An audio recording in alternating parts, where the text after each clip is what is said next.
Bharatiya Janata party Tamil Nadu विधानसभा चुनाव में 20 सीटों पर चुनाव लड़ेगी। इसके साथ ही पार्टी कन्याकुमारी सीट से लोकसभा उपचुनाव में भी अपने उम्मीदवार उतारने जा रही है। बीजेपी तमिलनाडु में AIADMK के साथ गठबंधन में चुनाव लड़ने जा रही है। चुनाव आयोग ने उन राज्यों से वैक्सीन सर्टिफिकेट से पीएम मोदी की तस्वीर हटाने के आदेश दिए हैं।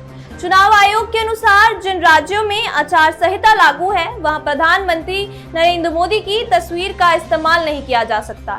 दरअसल TMC ने इसी को लेकर चुनाव आयोग से शिकायत की थी, जिस पर आयोग ने स्वास्थ्य मंत्रालय से कहा है कि वह चुनावी नियमों का पालन करे।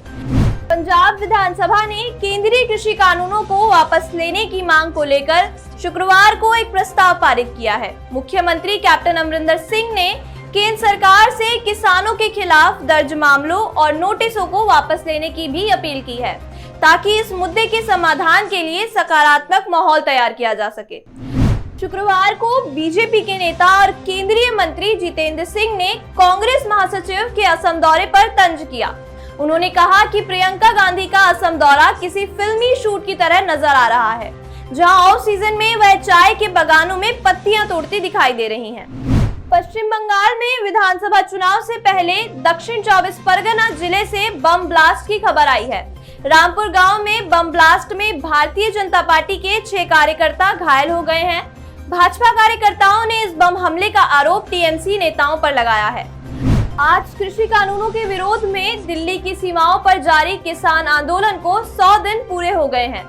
किसानों ने KMP एक्सप्रेसवे समेत दिल्ली की ओर आने वाले रास्ते जाम करना शुरू कर दिया है।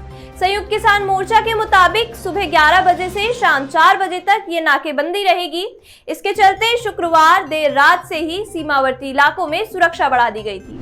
IT डिपार्टमेंट ने तापसी पन्नू समेत कई फिल्मी हस्तियों के घर और दफ्तरों में छापेमारी की थी। आज तापसी ने इस पर अपनी चुप्पी तोड़ी है। तापसी ने ट्वीट कर कहा है कि पेरिस में उनके नाम पर कोई बंगला नहीं है और ना ही 5 करोड़ के भुगतान की कोई रसीद है। साथ ही उन्होंने वित्त मंत्री के आरोपों का भी जवाब दिया है और कहा है कि वह इतनी सस्ती नहीं है। तापसी ने यह भी साफ किया है कि संपत्ति पर 2013 में कोई छापा नहीं पड़ा था। विधानसभा चुनाव में ममता बनर्जी सिर्फ नंदीग्राम से ही अब चुनाव लड़ेंगी। मिदनापुर में एक रैली को संबोधित करने के दौरान शुभेंदु अधिकारी ने शुक्रवार को कहा कि 2 मई को ममता हारेंगी और नंदीग्राम छोड़ देंगी। साथ ही भाजपा नेता शुभेंदु अधिकारी ने उन्हें बाहरी करार भी दिया। पश्चिम बंगाल में विधानसभा चुनाव में सियासत तेज है। इस बीच TMC के पूर्व सांसद दिनेश त्रिवेदी भाजपा में शामिल हो गए हैं। ये जानकारी भाजपा के राष्ट्रीय अध्यक्ष JP नड्डा ने दी। उन्होंने बताया कि करीब 2 महीने पहले दिनेश त्रिवेदी ने देश की सेवा करने की बात कही थी। अब वे भाजपा में शामिल हो गए हैं। दरअसल दिनेश त्रिवेदी ने राज्यसभा में TMC से अचानक इस्तीफा दे दिया था। इस दौरान उन्होंने TMC में घुटन होने का हवाला दिया था। गृह मंत्री अमित शाह एक बार फिर तमिलनाडु और केरल के दौरे पर रहेंगे। गृह मंत्री 7 मार्च को दोनों चुनावी राज्यों का दौरा कर बीजेपी के चुनावी अभियान को तेज करेंगे। इस दौरे के दौरान गृह मंत्री अमित शाह तमिलनाडु में विजय संकल्प महासंपर्क यात्रा अभियान लॉन्च करेंगे।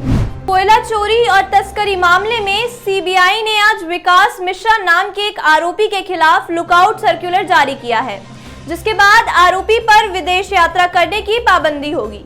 आरोपी विकास मिश्रा एक अन्य आरोपी विनय मिश्रा का भाई है। विनय मिश्रा पश्चिम बंगाल में TMC पार्टी का युवा नेता है। बहरहाल आरोपी विकास मिश्रा फरार है। विकास सहित कई बड़े आरोपियों के खिलाफ CBI की टीम तलाशी कर रही है। गुजरात के केवड़िया में सैन्य कमांडरों के संयुक्त सम्मेलन को रक्षा मंत्री राजनाथ सिंह ने संबोधित किया।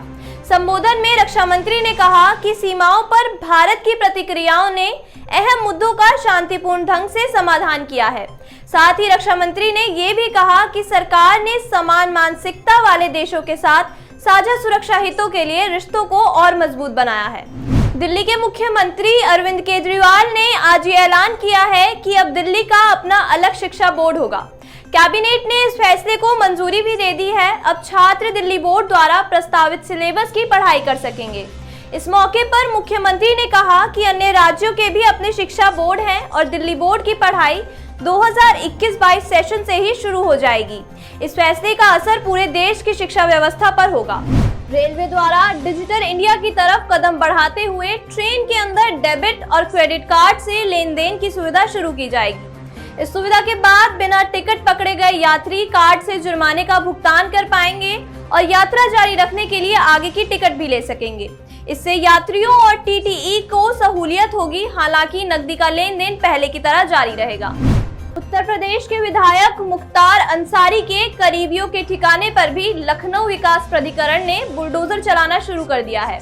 प्राधिकरण के अधिकारियों ने आज सुबह हजरतगंज में विधायक के करीबी के अवैध ठिकाने रानी सल्तनत प्लाजा को गिराना शुरू किया।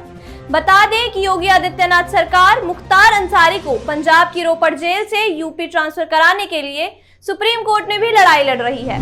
कृषि कानूनों को लेकर 100 दिन से किसानों का प्रदर्शन जारी है। आज किसान आंदोलन को 100 दिन पूरे हुए हैं, जिसे काला दिवस के रूप में मनाया जा रहा है। विरोध प्रदर्शन में सभी किसानों ने काली पट्टी बांधकर विरोध दर्ज करवाया। इसके अलावा किसान संगठन 15 मार्च को फिर बैठक कर आगे की रणनीति तय करेंगे। अभी के लिए इस वीडियो में इतना ही। आगे की जानकारी के लिए फॉलो करें ऑथम न्यूज। धन्यवाद।